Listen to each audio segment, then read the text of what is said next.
Thank you. So my presentation, I plan to be as much informal as I could.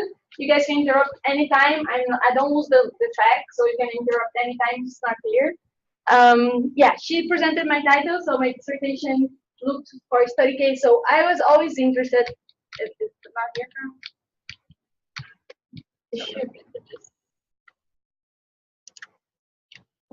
Okay. So I was always interested in like how we're gonna get conservation to work. So there are many instruments out there, right? And then for my dissertation, I focused specifically on payment for environment service and a little bit on law enforcement, right? So what we have in terms of effectiveness of conservation instruments, unfortunately, is not much in the literature. So from all like these attempts to get conservation to work, we never normally measure. We monitor sometimes, but actually measure causality of these instruments in relation to forest cover, for example, in this case. It's very hard for us to measure. So my idea was like, okay, I'll get one instrument and I'll measure that, try to measure that, right? So at payment for environment service, I don't know if everybody is familiar with the concept. So users pay for providers of ecosystem service, right? In my case, I put it a water example because my study case looks to water quality and quantity with forest cover. So what my instrument, the study case I did, they pay for maintenance and restore of riparian forest to increase forest quality and quantity, right? So that's my study case, just like a study site. It's like messy, like a lot of mountains, and most of the mountains like half are like totally deforested and half have forests. So it's very interesting place. So even though I just put some screenshots here so you have a general idea, there is still deforestation going on, but in general there is a lot of reforestation. So the net change has been zero for many years now. So in this main studies of like SOS Mata-Atlântica, I don't know who is like this biome, it's within by Mata-Atlântica biome. So the municipality normally is reported as no change, net change, right? So what did I do? First, like I think about the connections between the payments for environment service and the environmental law system. So because this payment for environment service thinks about how to increase compliance with a law that is already in place for many years in Brazil, I will just tell you the part of the law. The law is much broader than that. That is related to what we're talking about, right? So they aim to increase compliance with what's called permanent protected areas. So it's areas around springs, around rivers, very steep slopes, and hilltops. So they want to increase forest covers in these areas to increase water quality, right? So in forest code, you know that in one of the main justifications of change, and that's the difference here in the colors. So what they did change, I already gave a talk about forest code in Brazil, but it's one of the main things is that riparian forest depends on the width of the river, right? So if the river has 10 meters, you have to protect 10 meters inside. And before you had to restore 10 meters inside, but since 2012, they reduced this for small landowners with the justification that the law was not very compliant, right? So, if that works, we're gonna go from Florida to my study site. Oh, why is not here? Carol, can you help me with technology here? Sure, it's a video. Play icon. Where is the play icon? Click on the video.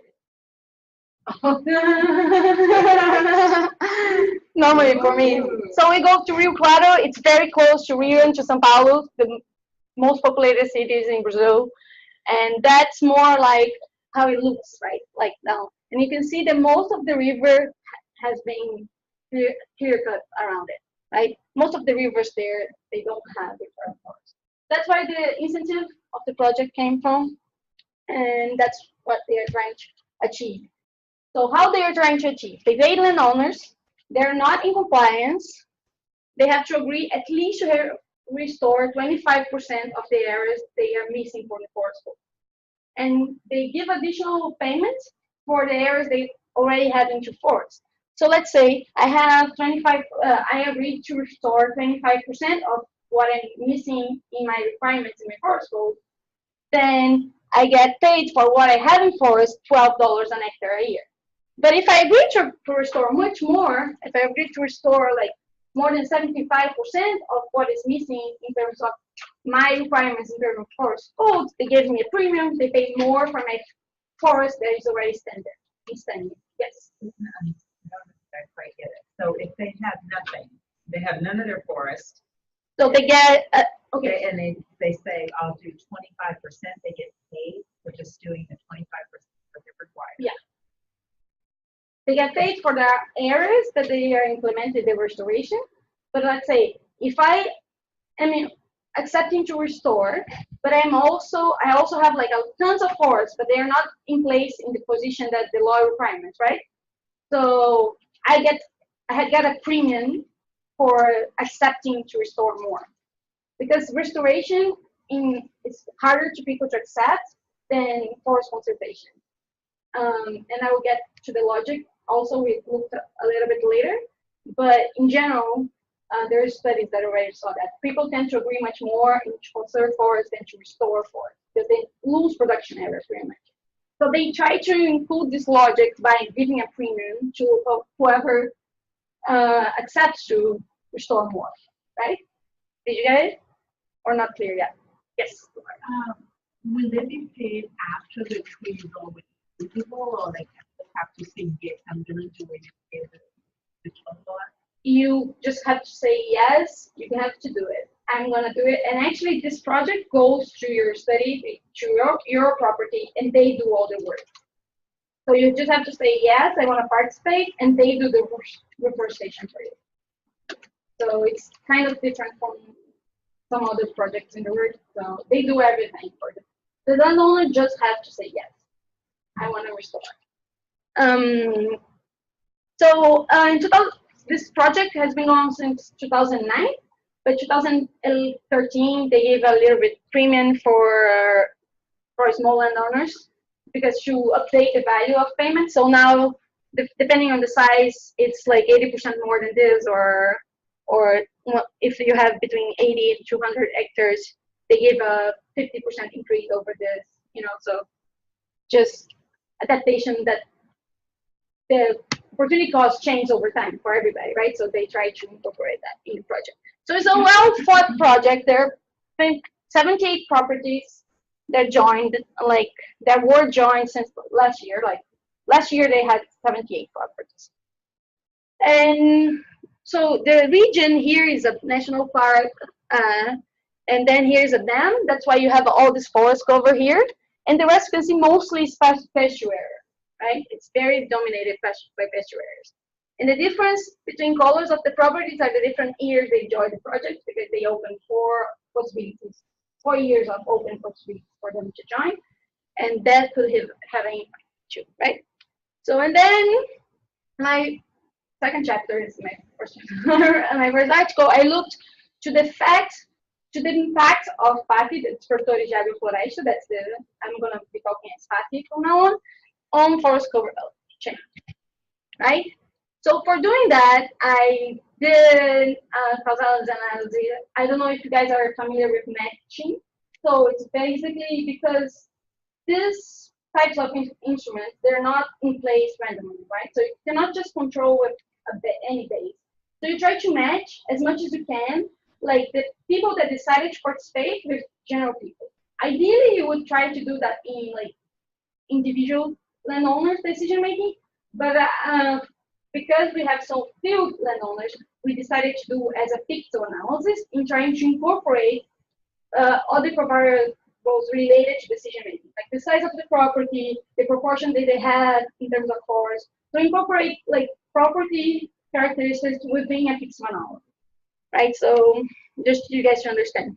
And then after that, we just did a post-matching regression. So with the samples that were closer to the control, to the participants, so the new control group, we did a normal regression for the variables.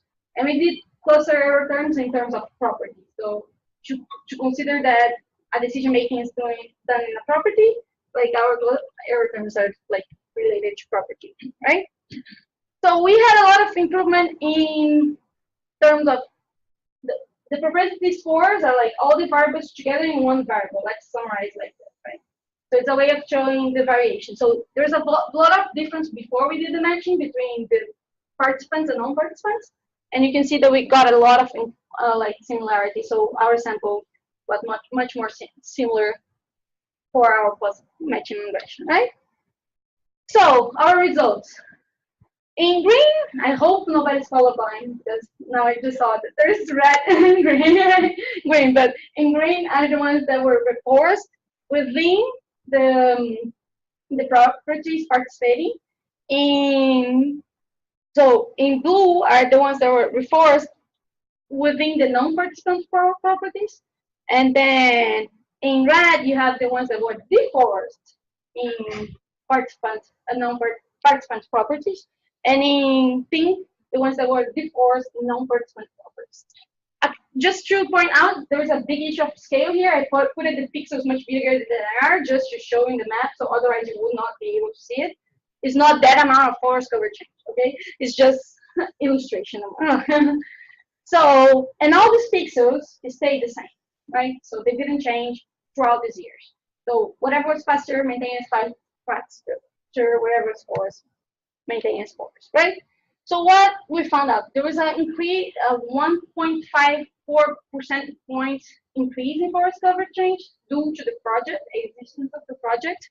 That means 136 additional hectares of forest. So in terms, we did also property analysis, like I told, because to consider more decision making, but it was not significant. That's why we tried to do more analysis. In terms of cost effectiveness, that's what we showed a lot. It was very expensive. Any additional hectare cost $31,000 over the 7 years. So what is the main takeaway home from this part? There is an additionality. If you think about effectiveness, it was effective somehow, but what is the cost effectiveness? It was very expensive to restore the sectors, right? And then, yes. Quick question. What's the time frame between your 7 initial years. So 7 years. But I 7 years. I take in consideration also the years before into my matching procedure. So to see like how the pixels was changing the length over through time, when they to match also. Like so they have similarities between the control that I created and the participants in this term. If you're thinking about time series Yeah, I analysis. was Yes. just thinking the time that you need to actually detect the change in the detail. You said like this went from being non-forest to be forest. Exactly, that's my point now. So my second chapter is like, because the project is related to restoration, Landsat, that is the most used metric, like the satellite that we extracted data to do this kind of impact evaluation, it's 30 by 30. So to a pixel become a forest in a Landsat, it takes, we don't know exactly how long it takes, depends on many things. So we were thinking, oh, we needed something more, like less coarse, right? We needed more details. And most places in the world unfortunately don't have high resolution available for free. So how are we going to create a metric? How are we going to discuss the use of other metrics that are possible within the same free imagery that we have? So we thought, okay, we have at least a vegetation index that is continuous. At least it's not 1 and 0. It's not like forest on forest. Let's see how it performs in compared to the 1 and 0. So what we did is comparing the results we had in terms of forest cover with vegetation cover. So with using this 2 index, right?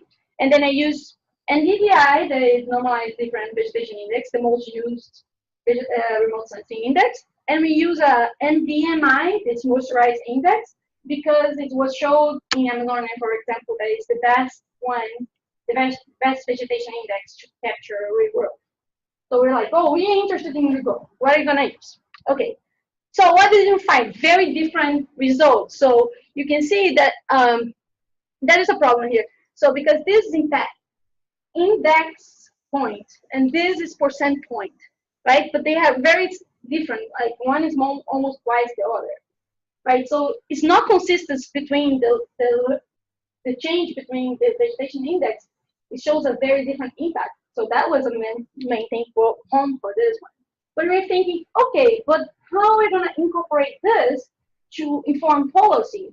Because to create vegetation index is much easier and cheaper than you classify images in the site. So places in the world that don't have like available classification of forest, non-forest, or like crop, whatever classification, would be much more expensive to classify than to really just use NDVI, for example. It takes an hour to you to create an NDVI index and takes a long time to create classification of image. So how can we use this information, right? So here, oh, I put it the opposite. Okay, here's 0.5. The threshold here is 0.5. Sorry about this. So I thought, okay, let's create thresholds of change. So why? Because a vegetation index also reflects pasture, right? So if there was an increase in pasture, I would also be capturing as change related to the project or related to the non-project units, right? Because there was going to be a change in the outcome for scope of change, right? So I was like, okay, how can I avoid this problem, and still consider just what is forest? So I'll try to get the threshold of change that is higher, and we're testing still like which ones we're going to be using, because it's different from literature, like in this study area. And that's one of the things that we have to study more. How are we going to be using this easily available remote sensing image to actually catch policymakers, right?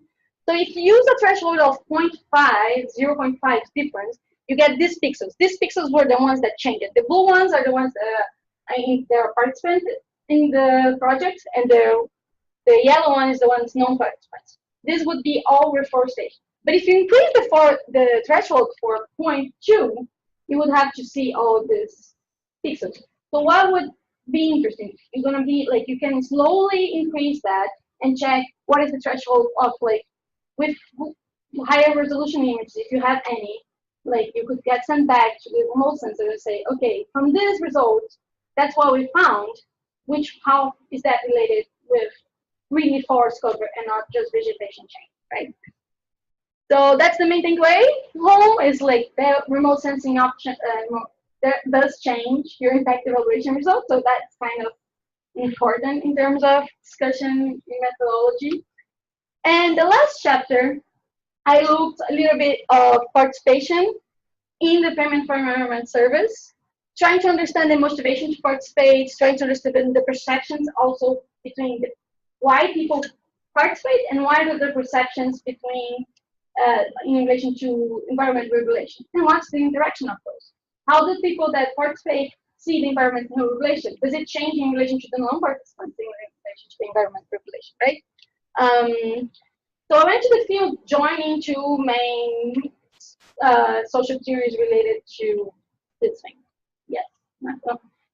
So the theory of law enforcement says if you increase like rule enforcement, you increase either the size of sanction or the likelihood of detection. And by that, you decrease the utility of acting against the rule, right?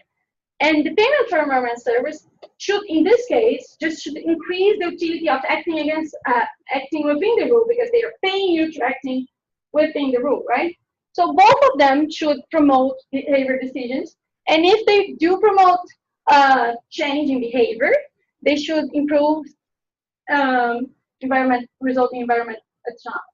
That's a very basic logic that I went to the field and I interviewed 59 participants and 21 non-participants. We wanted to interview much more non-participants, but there was a lot of people that didn't want to participate in the research. So we had to change a little bit what we wanted. So I initially want to talk about like the things that don't work in the TCD, like it's okay and you can still get a good research out of it. So if you are starting TCD and you have problems with your field work, talk to me. I had like 5 problems. So what did I ask? I asked about socioeconomic background, how do they get their money, or what is the percentage of their money in relation to the farming and non-farming, in general, like socioeconomic background. What is the perception about environment? Why do they have forests? Why they don't have forests? Do they ever left the forest to regrow? Why yes, why no? And what do you perceive as being ecosystem service from the forest or from the pasture that you have? And then I also asked about general regulation. What regulations do you know exist in this region? Why do you comply or not with these regulations? And then this discussion would be over that. And then payment for environmental service. Why did you decide to participate in this payment for environmental service? Why did you decide not to participate? And how would you participate in a payment for environmental service related to reforestation if not this one? Like things like that, and try to get the idea of really why they make decisions. So I went to the field, interview all this data people, and then get this transcript. I hired somebody to go with me, and then I had field notes, and then I had first level coding. I don't know how many of you already worked with this type of data frame. I don't know where I had because he helped me in the expert review. Thank you. So we did capture like the main thinking in small sentence, and then we transformed the sentence, group them in broader themes. And from these broader themes, we create abstract concepts. And then from this, we create models. So we printed all these abstract concepts in the end and created models to understand decision-making over land management, right? So, and how this relates to payments for environmental service and law enforcement, right? So, and then in the end, we go back. And we go back to each interview to see, does this model fit this interview? And then see if there is any outliers that we should point out. Okay, I already talked about this.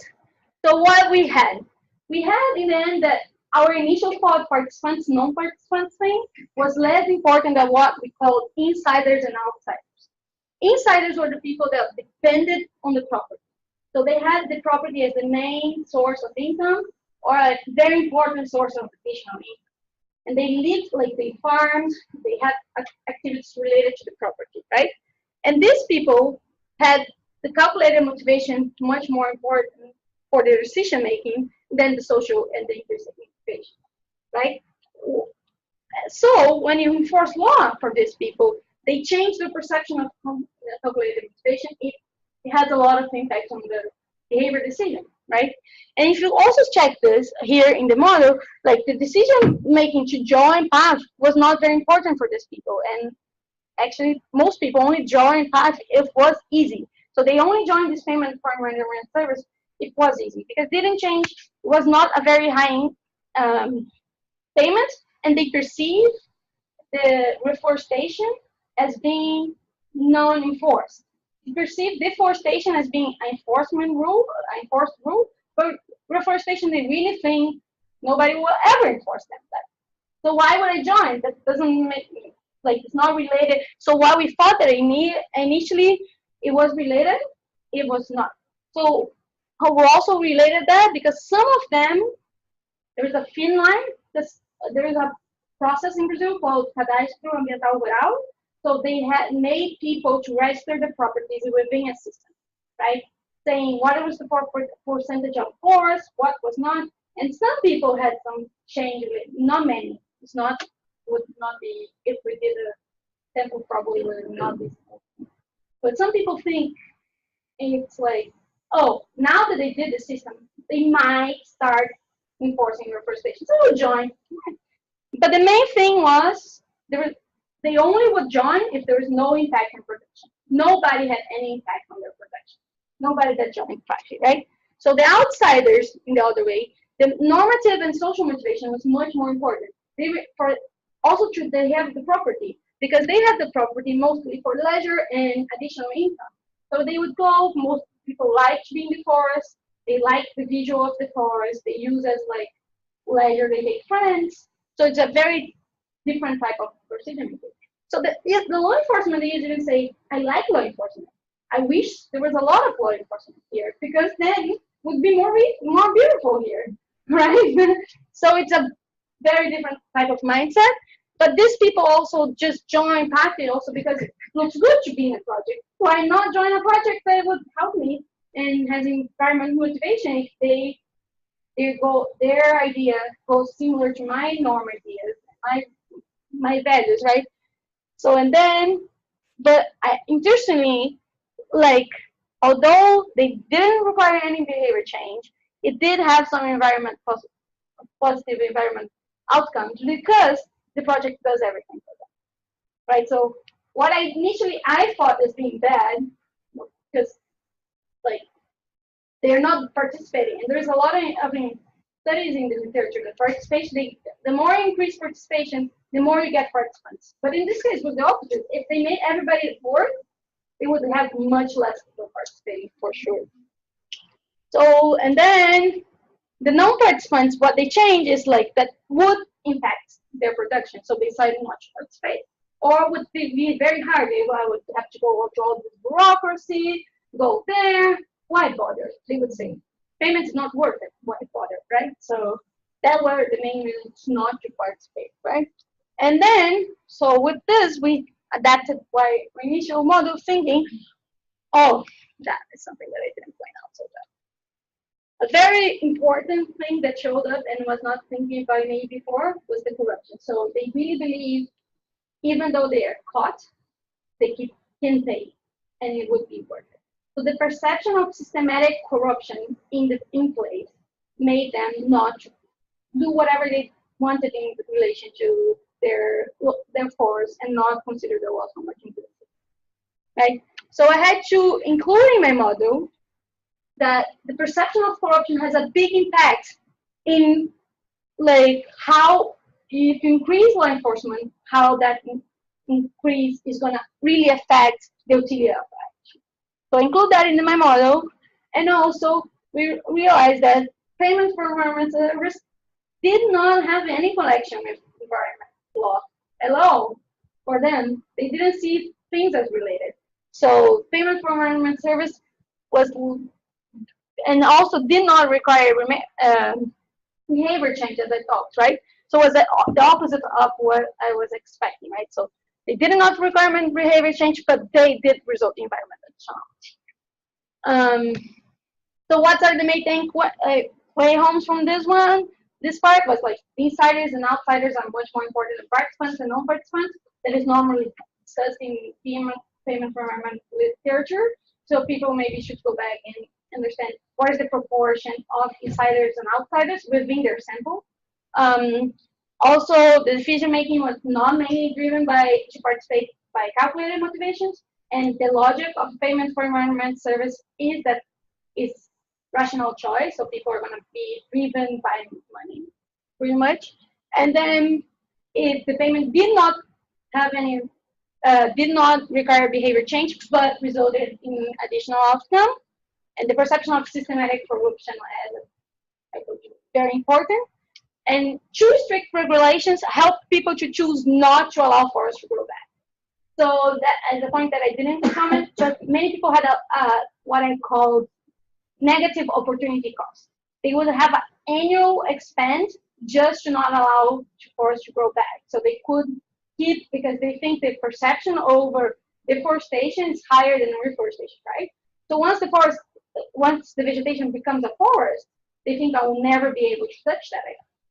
So they actually pay to yearly cut whatever is growing, just so they can keep making decisions about their life.